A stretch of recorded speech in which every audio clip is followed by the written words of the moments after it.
Kyle Allen, PokesReport.com, back for another episode of Ball Talk. It's a different backdrop today. We're out here at the Chickasaw Bricktown Ballpark in Oklahoma City with someone who doesn't actually wear orange anymore, but did once upon a time. We're with Zach Ehrhard today of the Oklahoma City Comets, AAA affiliate for the LA Dodgers. So, Zach, I know it's a busy time of year, but I appreciate you taking some time to sit down and do a little show with us. Of course, happy to do it. So, for kind of the purpose of this show, just to kind of explain what we're doing here, is a lot of the audience doesn't know players who play at Oklahoma State, or in your case, played at Oklahoma State, better than, oh, that's a guy that is in the batter's box every now and then, or on the pitcher's mound, or whatever the case may be for that particular player. So we're definitely going to talk about your rise up through the minor leagues, which has happened fairly quickly, and your time here in Oklahoma City as far as continuing that journey. But we're going to talk a lot about your time back in Stillwater and the years that you spent there too. Now, one thing that's been an unintentional tradition with this show, I have yet to interview anybody who played at Oklahoma State who was from the state of Oklahoma. And so you're another one here. You're originally from Florida and were drafted out of high school actually to play Major League Baseball, and still made the decision to come back and play college baseball, choosing Oklahoma State over a couple of other schools. So kind of walk through that part of your life and being drafted in high school and deciding I'm going to see what happens in college ball instead of going straight to the pros. So I was drafted in high school, got that opportunity, and to be honest, I always saw myself really wanting to go play out of high school. Like, I always did well in school, but I always really just wanted to play baseball. Baseball was my thing, and I loved it, and I was really hoping to go out of high school. But in the moment, like after talking with Josh and having those conversations about going to school and just what a great opportunity it seemed like, I just felt like school is where I needed to be, go to college, go play more, go develop some more, and hopefully give myself an even better opportunity after that, which worked out pretty well. So what was the deciding factor? Because like I said, you had some other schools, ACC schools, everybody else kind of calling after you, but what was it that said, well, I think Stillwater is going to be the place that I go? I don't know, just something about it. I felt a real personal connection there, just because after Matt Holliday got to watch me all summer long, being on the travel ball circuit, because I played with Jackson in a travel ball team and organization, and Matt was with us that whole time. He got to watch me. He learned how I played and how I went about my business, and I think that was what attracted him to me so much, was just how I went about my business, how I competed, how I played the game, and that's kind of what defines how I play the game. You know what I mean? I'm not the biggest power hitter or speed guy or whatever. Those things kind of came later on. But I've always just been a competitor, and Matt saw that in me and kind of relayed that to Josh. And Josh was like, look, we really want you here, and we think there's a shot for you to make an impact day one. And sure enough, it kind of worked out that way. And so getting in a little bit just with your family, because you come from a baseball family, it looks like. So your brother played college baseball as well. Your dad was drafted twice the same way that you were. So when you get drafted that first time in high school, I'm sure you're talking to your parents about it, and you say, hey, this was the plan, to get drafted, but now I think I'm going to pivot. I think I'm going this direction. Your dad went a similar route. So what was that kind of conversation like? Yeah, I mean, they were very supportive. Either way, whatever I wanted to do, they were supportive of what I wanted to do, what I thought was best. And honestly, like I said, I think we saw that going to college would give me more of a chance to develop and get bigger, stronger, develop my skills and everything in a better environment. And so I was able to do that at school while getting an education, and then using that to kind of propel my career. And so you actually majored in sports management, I think, at Oklahoma State. Yep, so you've been just around the sports scene for forever in some way, shape, or form. But now you get on campus, you're at O'Brate, you're playing, and it's a brand new ballpark at that point. So I think you were on the first squad that played there, I think. So something like that, but getting into that, how long do you think it took for you to kind of adjust to being a college baseball player? It definitely took a minute. I think the big thing was I was just very tight with my family. I love my home, being in Tampa, and so moving halfway across the country, that wasn't really an easy change. But thankfully, I had some really good teammates and roommates that helped me adjust. And once I just kind of the baseball part of it was honestly the easiest part. Just when I'm out on that field, it's just me in between the lines. But kind of outside of that stuff is what was really tough for me, being away from home, my family, my girlfriend, all those people that I love, and that was a tough adjustment for me. But like I said, I had some great teammates, friends who I'm very close with to this day that have helped me get through that thing. Who were some of those early guys? Because you've had a lot of really and I'm biased because I'm really close to the Oklahoma State Cowboy baseball program, but there have been some really good dudes that have come through that program. Yeah. So who were a couple of those that, especially right when you got there, kind of were big time for you? Yeah, I lived with Ian Doherty my freshman year, and me and him, like I said, are kind of best friends to this day. We still talk, get together whenever we can. Even when I was like still back home in the off season, he had to go to Fort Myers for spring training. We got together again this off season. Like, me and him are really tight, and he really got me out of my shell and helped me gel with the rest of the team. And then I lived with him and Jackson Kroll the next 2 years, and those guys really helped me kind of feel comfortable and felt like I belonged, and it kind of made a second home for me out there. And so Ian, he's actually someone that is also on his minor league journey as well. Just recently was playing up in Wichita. Right. So you guys still are pretty in contact pretty regularly, kind of doing this whole thing together? Yeah, we sure are. What about other guys that have come through? Because, I mean, draft picks fly out of Stillwater like nobody's business. So there's no shortage of guys for you to be able to call and say, hey, here's where I am, here's what we're doing, how are you doing, what's your team like, anything like that. Right. Yeah. Actually, I lived with Carson Benj my freshman year also, so me and him kind of grew closer as the years went on. Me and Carson got pretty close, became good buddies, and Nolan McLean was actually my road roommate like my freshman year, and so me and him became pretty close. We got to know each other pretty well. He definitely made me feel like a part of the group and would heckle me and kind of bring me into the group, which was always a good time. But I'm really happy for those guys. Those guys are doing all right for themselves. Those guys are doing really well right now. I'm really happy for them. So you play, your time at Oklahoma State. You get to be part of some successful teams at Oklahoma State. Absolutely. And again, one thing that I love talking about with the baseball guys in particular is how tight players are in the clubhouse, how tight they are off the field.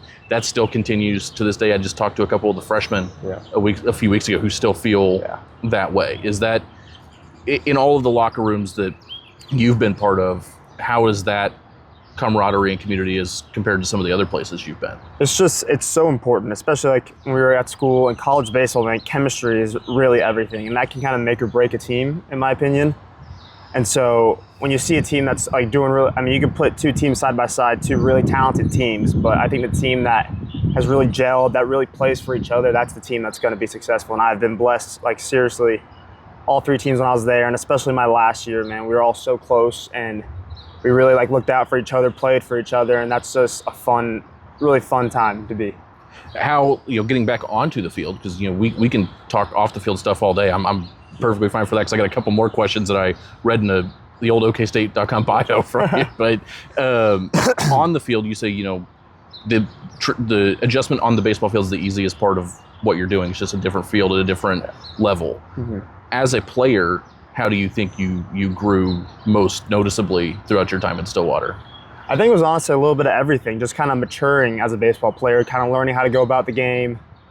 And I grew stronger, I grew faster, all those things. I had some great strength coaches there that helped me do those things. I had great coaches. Josh did a great job. Hitting coaches like Robin Ventura and Matt Holliday. It's hard not to become a better hitter. Those guys know how to swing a bat. Yeah, so. When you're around guys like that, it's hard not to become a better hitter. When you're just kind of constantly getting more knowledge and more wisdom from them and learning how to be just kind of the best you can be.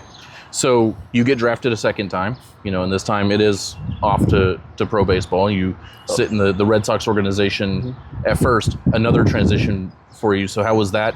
Again, baseball's maybe still the easiest part of it, but now you're in a professional organization. Yeah, again, it was another tough transition, but again, it wasn't too bad. Actually, I don't know if y'all know, but my brother Drew was in the Red Sox organization as well. And so all those guys that I showed up to go play with, knew my brother. And so they instantly kind of welcomed me in and brought me in, which was a really cool experience. They were like, oh, we know Drew, we love Drew. So hopefully Zach will be half as cool as him.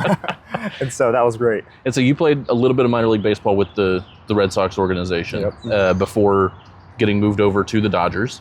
And I want to touch on what that was like, being told that you're being traded from one organization to another, especially as part of a piece that involves a big-time pitcher like Dustin May.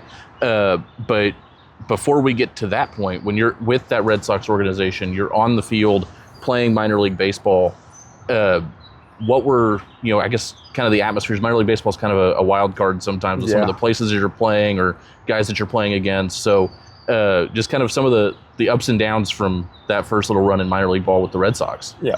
Like I said, it was just kind of a big adjustment. I mean, obviously, talent level is a lot better. There's a lot of really good pitching, and so having to make that adjustment in the box was tough. I struggled my first couple weeks after getting drafted, but when the next year came around, I felt more prepared. I got myself ready. And then again, I kind of continued to improve, continued to each day kind of grind and get better and better every day. And thankfully, I was able to kind of make that adjustment and become a little successful. So you get moved out of the Red Sox organization into the Dodgers organization. Yep. You end up back in the state of Oklahoma. You end up in Tulsa and in Oklahoma City. So by this point, places you're more familiar with. Yeah. Did that help your transition at all, coming up the ranks, being back in Oklahoma, or is it another uniform at the end of the day? I mean, at the end of the day, you just kind of adjust to where you are. Like I said, it's baseball. It's the same sport we've been playing, and so you just kind of get used to. Baseball is, especially professional baseball, you can kind of bounce around. You can be wearing a lot of different uniforms, and so you just kind of play your game and stay true to who you are.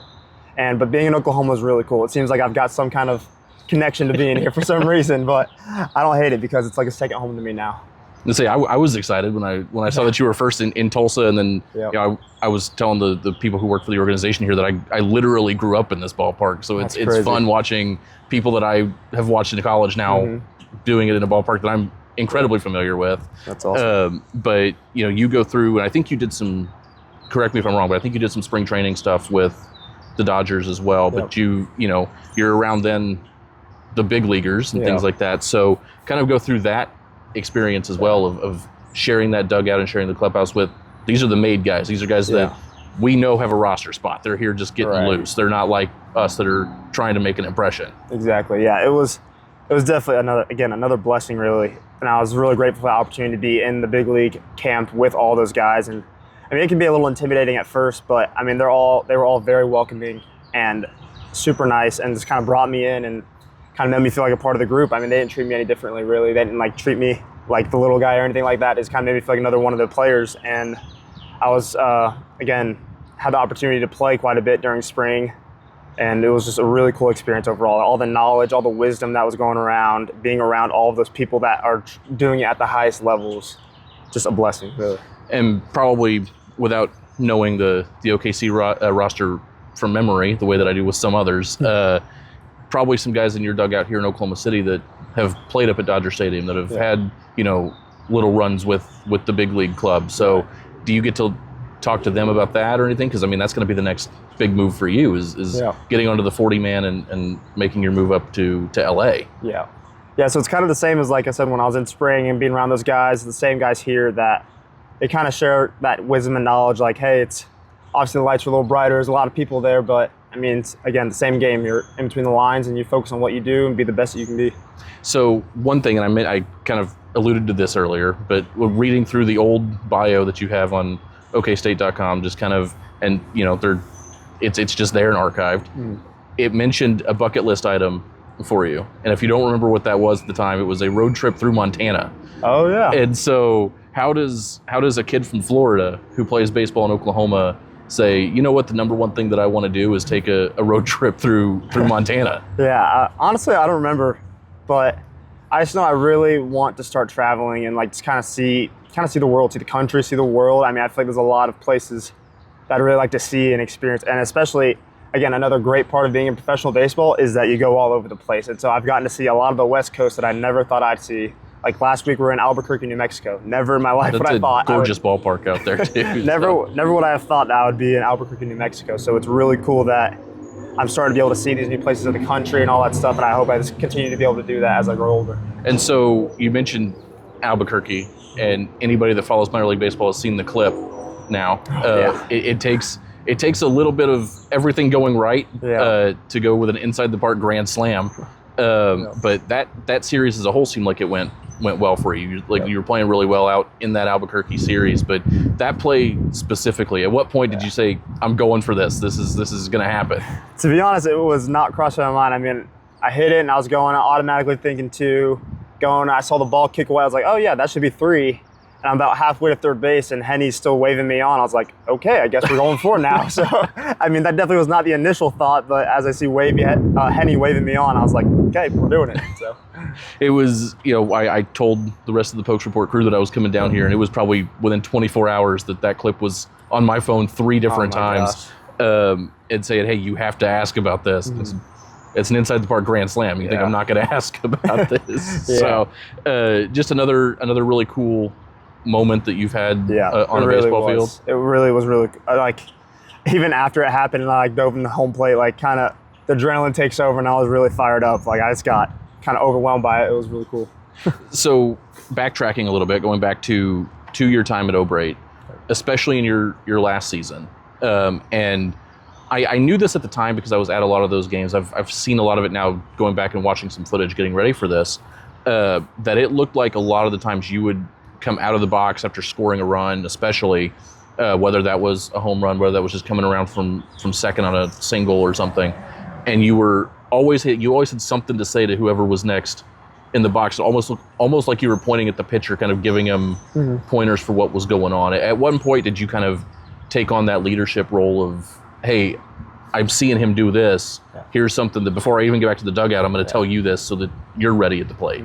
Yeah, that's just something you learn as a baseball player. A lot of guys kind of learn to do that, just kind of looking out for your teammates. I mean, if you're the leadoff guy, which I was for a lot of my career, I'm usually at the top of the order somewhere, and being able to see a guy and tell what it looks like from the box. Because, I mean, we can get scouting reports like, oh, he throws a fastball and a slider, but being able to tell a guy what it actually looks like there's just little things that help a hitter, like knowing if it's going to get on you a little quicker or if it plays a little different here and there. And so I always want to help my teammates be prepared going in that box, because I know how hard it is to hit. And so every little edge, every little advantage you can get, I like to help all my guys have.